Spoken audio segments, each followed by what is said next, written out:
नमस्कार मित्रांनो, आपल्या एका नवीन व्हिडिओमध्ये सर्वांचं स्वागत आहे. तर आपल्या सर्वांचा लाडका अखंड महाराष्ट्र लाडका म्हणजे दुवादशी मेंढा केसरी बकासूर आपल्याला पैठण दिसणार आहे. तो म्हणजेच येणाऱ्या 10 तारखेच्या मैदानामध्ये. आणि हे मैदान मित्रांनो टॉपचं मैदान आहे आणि ओपनचं मैदान आहे. त्याच्यामुळं ह्या मैदानामध्ये आपल्याला सर्व टॉपचे नंदी टॉपच्या पायऱ्यातच दिसणार आहेत. तर बडे बाबा केसरी हे मैदान असणार आहे.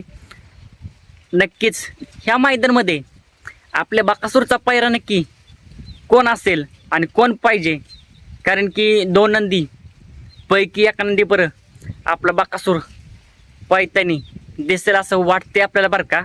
नक्कीच ह्या दोन नंदीपैकी एका नंदीपर पाहायला येणार 10 तारखेच्या मैदानामध्ये, बडे बाबा केसरी मैदानामध्ये. तर तुम्ही नक्कीच मला कमेंट करून सांगा काय होईल. पहिला असणार आहे ती म्हणजेच आत्ता सध्या चालू सीझनमध्ये टॉपमध्ये पळतोय बिनजोडमध्ये पण आणि आपल्या 3 फेऱ्याच्या मैदानामध्ये पण असा घोटकरांचा छोटा सर्जा, घोटकरांचा सर्जा रॉकेट. आणि दुसरा ती म्हणजे 3 फेऱ्याच्या मैदानामध्ये जाईन त्या मैदानामध्ये एक नंबरच करतोय, तुम्हाला माहितीच असा 10 सरकार यांचा सर्जा.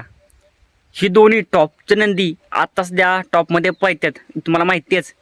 आणि खरंच बकासूर बरं नक्की ही जोडी पळेल का, म्हणजेच गोडचा सर्जा किंवा सर्जा 10 ह्या दोन्ही नंदीपैकी एक नंदी आपल्याला पळतानी दिसेल का 10 तारखेच्या मैदानामध्ये.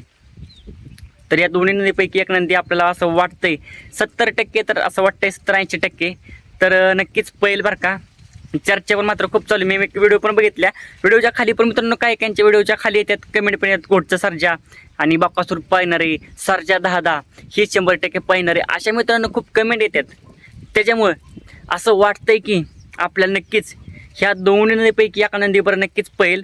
पण नक्की मला तर असं वाटतंय की 10 तारखेला सर्जा 10 ह्या नंदीपरच आपला बकासूर पळायची दाट शक्यता आहे बरं का. कारण की एक मुलाखत बघितली, त्या मुलाखतमध्ये सर्जा 10ची मुलाखत झाली. त्या मुलाखतमध्ये त्यांनी सांगितलं की लवकरच बकासूर आणि सर्जा 10 ही जोडी तुम्हाला प्रेक्षकांना बघायला भेटणार आहे आणि लवकरच. त्याच्यामुळे असं वाटतंय की आपल्याला की येणाऱ्या 10 तारखेच्याच मैदानामध्ये आपल्याला ही जोडी A1 जोडी पळताना दिसेल. कारण की सर्जा तुम्हाला माहिती आहेच उजेडत आला ती म्हणजे आपल्या देवाच्या मुळे आपल्या बकासूर सगळ्यात पाला श्रीनाथ केसरी मैदानामध्ये. आणि तिथूनच मित्रांनो सर्जा फुल फॉर्ममध्ये आला आहे, जाईन त्या मैदानामध्ये गुलाल घेतोय, तुम्हाला माहिती आहेच. त्याच्यामुळं खूप दिवस झाली जोडी पाहिली नाही. त्याच्यामुळे असं वाटतंय की आपल्याला सर्जा 10 आणि बकासूर पैठण दिसेल. आणि एकीकडे असं पण वाटतंय की सर्जा, घोटचा सर्जा पण पळू शकतो. पण नक्कीच मला असं वाटतंय की सर्जा पळेल 10 आणि गोडचा सर्जा पण काय सांगू शकत नाही मित्रांनो, पळू पण शकतो बरं का. पण कन्फर्म मी सांगू शकत नाही की म्हणजे पैरा कोण आहे. पण मला असं वाटतंय की 70% तर असं वाटतंय की सर्जा बरंच पळेल बरं का आपला बकासूर सर्जा 10 ह्या नंदी बरं. पण नक्कीच तुम्हाला काय वाटते ह्या दोन नंदीपैकी कोणता नंदी आपल्या बकासूर बरं पळायला पाहिजे, नक्कीच मला कमेंट बॉक्समध्ये सांगा. कारण की खरंच आता सध्या गरज आहे आपल्या बकासूरची ह्या दोन्ही नंदीपैकी एका नंदीची. नक्कीच ही दोन मित्रांनो दोन नंदीपैकी एका नंदी बरं तर पाला बकासूर येणाऱ्या 10 तारखेच्या मैदानामध्ये बडे बाबा केसरी मैदानामध्ये नक्कीच काहीतरी इतिहास करणार ह्या मैदानामध्ये नक्कीच. कारण की आता सध्या बकासूर टॉपच्या पैरात पळत नाही, 2 आणि 3 नंबरचं पैर घेऊन, पण तरी पळतोय कसला मित्रांनो, काय पळतोय, काय स्पीड लावतोय. पण एकटा किती गाडी वाढणार आहे मित्रांनो आपला देव बकासूर. त्याच्यामुळे नक्कीच ह्या दोन्ही नंदीपैकी एका नंदी बरं पळायची शक्यता आहे बरं का आपल्या बकासूरची. पण मला असं वाटतंय की सर्जा 10 ह्या नंदीपरच पैठण दिसेल बकासूर. नक्कीच बघूया. तर मामांनी पण नियोजन करायला पाहिजे बरं का.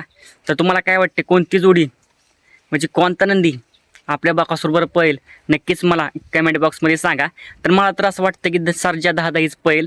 नक्कीच बघूया. गोटचा सर्जा पण खूप दिवस झाला आपल्या बकासूरवर पळायला नाही, त्याच्यामुळे असं पण वाटते बकासूर पण पळेल म्हणून. तर सर्जा पण खूप दिवस झालं पळाला नाही सर्जा 10 त्यामुळे सर्जाची पण शक्यता आहे, जास्त शक्यता सर्जाची बरं का 10ची पळायची. नक्कीच बघूया कोणता नंदी पळतोय.